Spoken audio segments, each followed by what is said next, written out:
Hey guys, this is Substitute Topher, and thanks to our friends at Kauth and Mayer in Peoria, Illinois.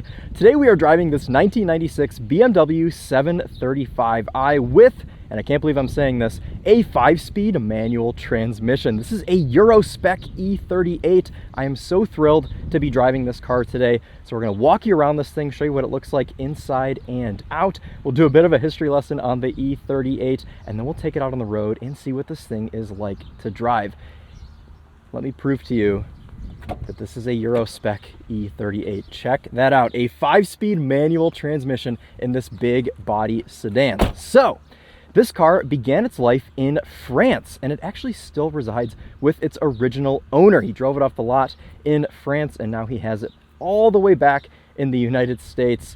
And man, is this thing mint. It's done 77,000 miles. It's absolutely stunning. It's finished in Arctic silver over black.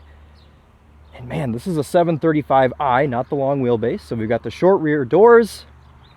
And I have just always been such a big fan of the E38 Generation 7 series. I think, in my opinion, and excuse me for nerding out here over this car, that this is one of the most, if not the most beautiful car BMW ever made. The proportions on this thing are just perfect. I love this car so much, especially the later ones with the big M parallel wheels and the body color cladding at the bottom. I just think that these things are fantastic looking cars, and I'm so excited to take you all out on the road in this one today. The E38 7 Series was produced from 1995 all the way up until 2001.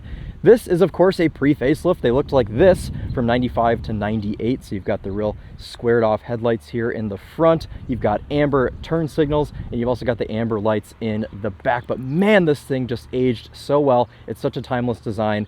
And well, let's just go over some basics while we're out here on the exterior of the car. So under the hood, we have a 3.5 liter V8 producing 235 horsepower and 236 pound-feet of torque. It is still an M62, so similar to the motor that we got here in the States. But this is an M62B35, and the one we got here was an M62B44, so a slightly larger displacement. It made about 50 more horsepower than this car, but we didn't get a manual. There was no manual E38 offered in America, only in Europe, and only for a short amount of time. So this is a pretty rare car, and I never thought I would actually see one, let alone drive one. So I am just beside myself today, and I hope you all can forgive me for nerding out with this thing. But let's go ahead and take a look at that engine. We'll go ahead and pop the hood. It's a very familiar sight if you're familiar with M62s. It looks just like any other one, but it is just slightly smaller in displacement. Here it is, a V8 manual rear-wheel drive BMW 7 Series. I am just in heaven right now. So here's the M62. We got our same engine cover that we got in the United States. This car is bone stock. There hasn't been anything done mechanically to this thing to upgrade it. So we're gonna be driving a pretty pure 1996 735i. Cool, let's shut this and we'll go around to the trunk, which that's the wrong BMW key. That's the correct BMW key. Okay, here we go. So we have a trunk release button for this car, and it pops it open. You can see this is a pretty massive trunk in this thing. And of course, with this being as mint as it is, we have our factory toolkit that is complete with everything and is not rusted out like some of the ones that you see. That is mint. We've even got the screwdriver in there. Oh, man. And what I really like about this E38 is that it is still a 7 Series. So you have lots of different comfort items, such as a soft close trunk. Check that out. There's a little motor in there that pulls the trunk shut so you don't have to slam it like a hooligan. Let's check out the back seat. This is a short wheelbase car, so short doors, but it does still have a pretty big back seat. Nice and cozy, as a 7 Series should be. I am 5'11", sat behind myself. I've got a ton of room in the back of this E38, and we've got some things in here. We've got a center console that comes down from the middle. God, this thing is just mint inside. It smells new in this car still. It's unbelievable. Little ashtrays that pop out of our door panels, and we've even got some little climate vents back here with adjustable temperature and vent openness, as well as a cigarette lighter, of course, for all of the French executives that sat back here in the mid-90s, probably. You'll also notice no sunroof in this car. I don't know that we had slick top E38s in America. That may have only been a Euro thing. I have always wanted one of these cars, and if you are a super long time TheTopher watcher, you may remember that I did own a 7 Series, but it was an E32. It was not an E38, so it was actually the generation before this. It was a 1989 735IL long wheelbase with an inline 6 and an automatic, and TheTopher drove it and reviewed it before I was substitute Topher. I was just Chris back then. So if you guys want to go watch that video, it's buried somewhere in the depths. Maybe we'll link it down below if we remember to. But let's go ahead, hop in this 735i, start it up, and take it for a drive.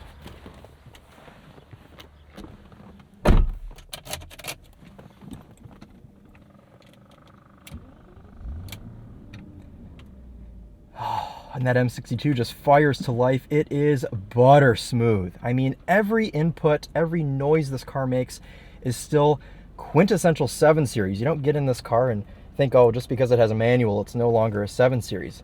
Look at all of these things. So the owner of this car has upgraded the factory head unit to a more modern looking one that has Apple CarPlay, but it still looks quite OEM. I really like this system, so I need to find out what this is. He is French, of course, so everything in here is still in French, so we're not really going to mess with any of that today. But what I wanted to show you is that this still has the big climate control panel. It has automatic climate control, and it has dual climate control, all of the things that you would have found in a US spec 7 Series. So just because this is a manual, don't be fooled. It is not some bargain base model, no option car. The only thing we're really missing is the sunroof. So this car has a black interior. It's absolutely mint. And I just love the design of E38 interiors, the simple wood trim that goes around, the dimension to these door panels with all of the different materials and everything. You've got these little pockets down here in the door panels. This thing has memory seats. And we even have a slidable armrest with little tiny holders in here. You can see you can fit like a mask, fit some gum in there, whatever you would like. Hazard switch door locks. We've got an ashtray down here. And I mean, that's pretty much it. This is kind of all these cars came with back in the 90s, but it is pure elegance. And I am just obsessed with the E38. So enough talking. Let's get this thing out on the road and see what it's like to drive. So to release our parking brake, it is a foot parking brake. So we're in neutral here. Pull this, and this car you have to pull it twice or else it dings at you. So we've done that. We are released. We're in neutral with our foot on the brake. We'll show you the cluster, 77,000 miles. You can see we've got our little readout down here, which is in French. Temp huile 220 Fahrenheit. I don't think that was a proper French accent. But anyways, let's go ahead and take this 735i out on the road. Super easy clutch engagement. And this steering, oh, the steering. It's so light and luxurious.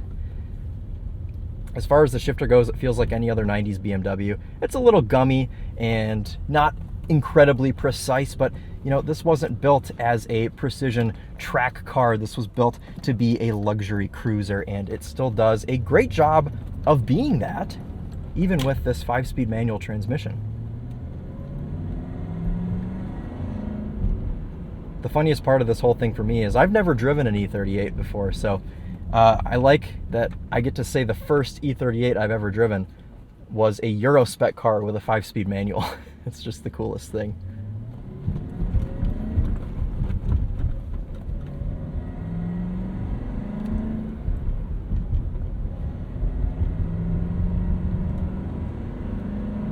Good, healthy noises from that 3.5-liter V8. I do want to disclaim something, mild disclaimer. Unfortunately, the car was hit by a rock on the wing mirror over here on the left-hand side, so it does make a bit of a whistle, which you can kind of hear. It becomes more evident above 55 miles per hour. So if you do hear that, just know it's nothing wrong with the way the car was made. It's because a rock cracked the mirror, and now it has this weird uneven line, and it causes it to whistle. But anyways, we're gonna get this E38 here out on the open road That is, of course, if we don't get hit by Barb and her dog turning around in their Chevy Spark. Okay, anyways, here we go.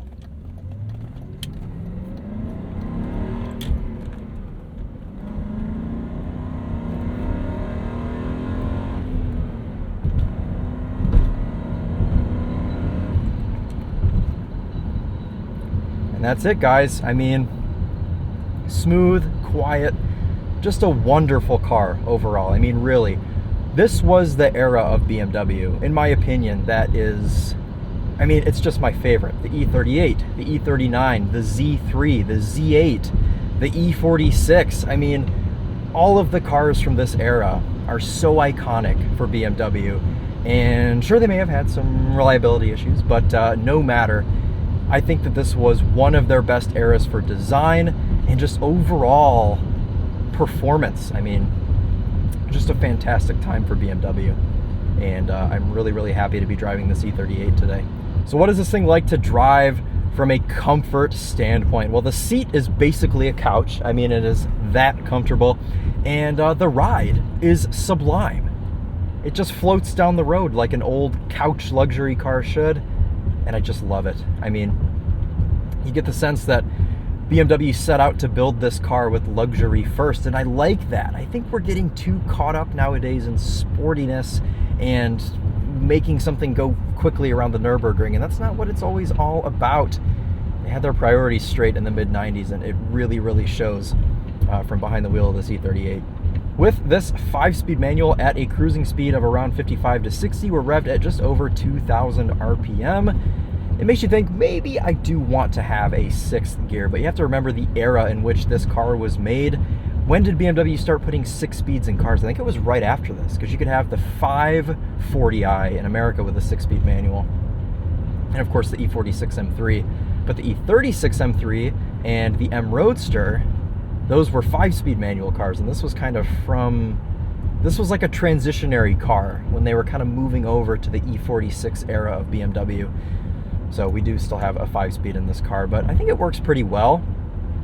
Rolling at about 70 or revved, about 3,000 RPM. If we didn't have a dump truck in front of us, I would be able to demonstrate that to you all. And once we turn onto this slightly curvier road, we'll hustle this thing a little bit and see how it handles.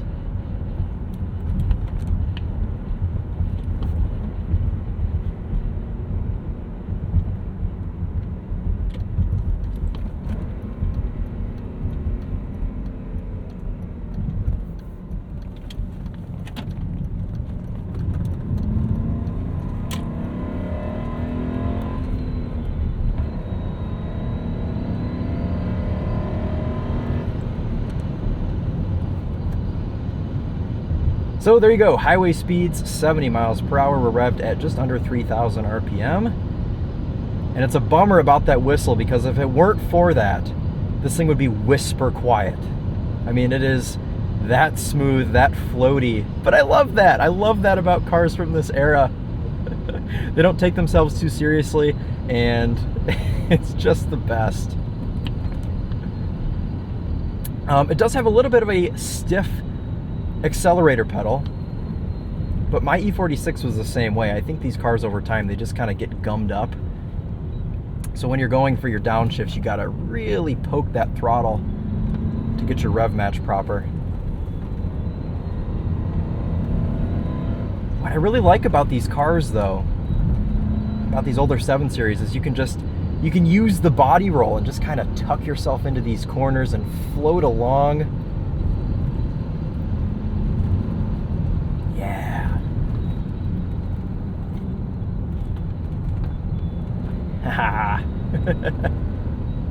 Brake pedal's a little vague too, so we'll keep that in mind. You've got good low-down torque too, even with this being a slightly smaller displacement V8, 236 pound-feet of torque. I mean, you can get on this thing from 2,500 RPM and it's there.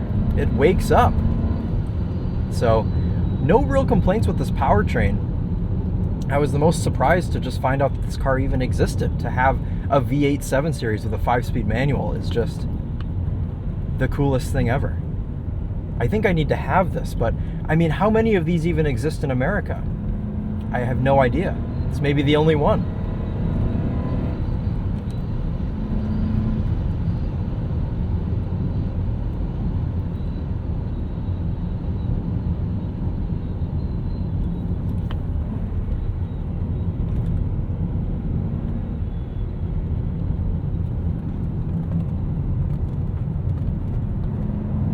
actual steering feel, though, it's really great.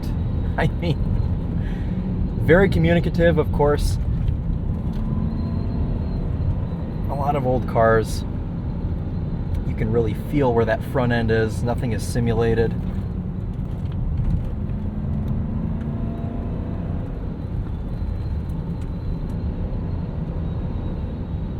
I love the noise this car makes, about 3,500 to 4,000 RPM. It's a nice throaty V8 sound. I just love V8s. We were just driving the Lexus IS 500 and I was just thinking about how much we don't get to experience V8s anymore, and it's such a shame.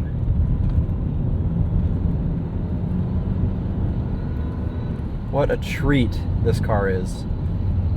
For 77,000 miles, of course, this car has been meticulously maintained by our friends over at Kauth and Mayer in Peoria, Illinois. So of course it's, you know, tight as a drum, no squeaks, no rattles. The steering is spot on.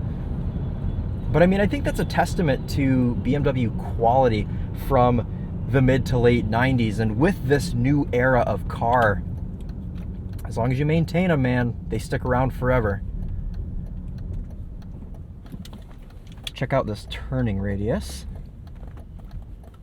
Okay, well, I've seen better, but we'll be nice to it.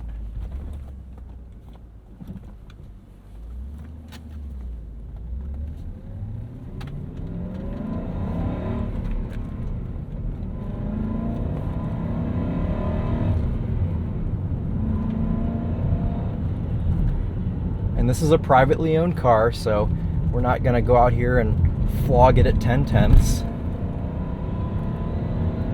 You know, we'll hustle it respectfully.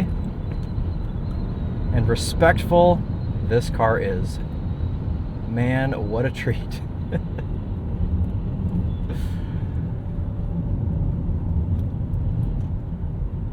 I desperately miss my E32 735IL. And when I showed up and my buddy Sean had this car waiting for me to film, I was just beside myself. I mean, it's really silly to say that I'm such a big fan of these E38 7 Series, but this is genuinely one of my favorite cars, and I've always been scared to meet my heroes, and this car is a hero for me. It's the reason I've never bought one, because I'm so scared that I'm gonna have an E38 and hate it, because most E38s for sale in Michigan are just basket cases. None of them are nice. And of course they're all automatics. They've all been neglected and everything else. But actually getting behind the wheel of a properly sorted, enthusiast, properly maintained E38 has just filled a spot of my heart. I mean, seriously, this is just such a pleasure.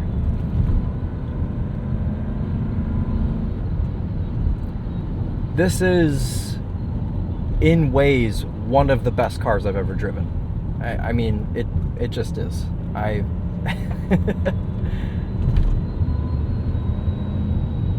Even though it makes a very irritating whistle, but throw a new mirror cap on and you'd be golden with this thing.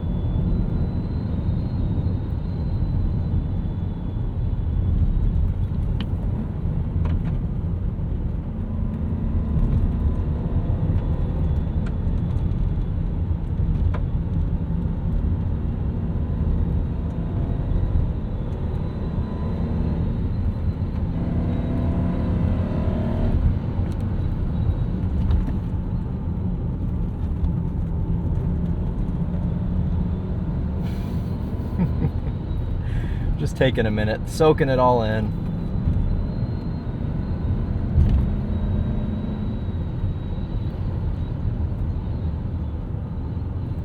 What an era of BMW, what a car. And just what a statement this thing makes. I mean, imagine rolling up to the valet in this car in 1996.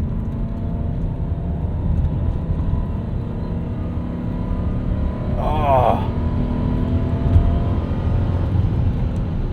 And it's pretty quick. I mean, it pulls all the way up to 6,000 RPM. and then 5th gear, and we're just cruising along. This then just further validates my opinion of the E38 being the best 7 Series generation, because of course after the E38, the hideous BMW E65 came out, and I'm just saying hideous because I've never driven one, so I mean it could be the best thing in the world. Actually, I think Tedward drove one on his channel, so if you're curious to see a POV drive of the E65, head on over to Tedward and check that out. But I can't imagine that it is better in any way than this car. The E65 kind of started the weird trend of BMW just being, well, kind of evolving into what they are now. But this was really the golden era, truly.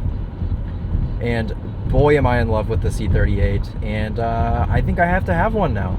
But I have to have one like this, which means I have to spend like $20,000 on one, which I don't know that I'm prepared to do that yet. But someday you will see me rolling around in an E38 thinking I'm Tupac, and just having the best time of my life. Speaking of Tupac, he was in an E38 when his whole situation happened. I think it was a 96, so same year as this car, 750 IL, so V12 long wheelbase. Had some excellent wheels on it. And that car was actually just recently for sale. I don't know if it ever ended up selling or not, but it was listed for, I think, $1 million. So if you want a cool piece of E38 history, probably the most iconic E38 there is, no, definitely the most iconic E38, you can have that one that Tupac owned. Just adds a whole nother level of cool factor to the E38.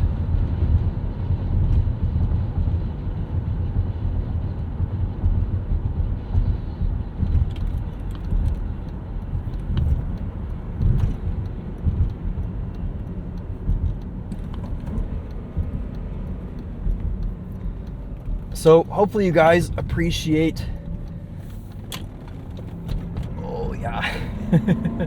hopefully you guys appreciated this drive here of this 5-speed manual Euro E38. Again, I apologize for nerding out a bit, but I am just such a big enthusiast of these cars. It's really a dream come true to be driving this thing. Yes. And it's everything I hoped it would be. So I'm leaving this review as a happy boy in an E38. Can't get much better than that.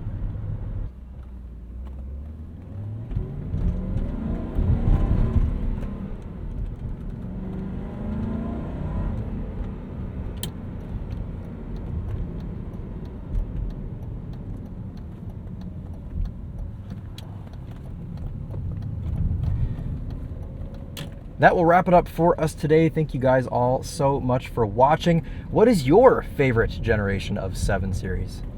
Better be the E38. But I'm open to hear what your thoughts are. BMW's made a lot of good 7 Series, and well, they're all pretty good except the E65. So again, that's gonna wrap it up for us today. Thank you all so much for watching.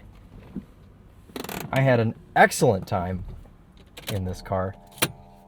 Let's take a look at it one last time, and then we'll let you go.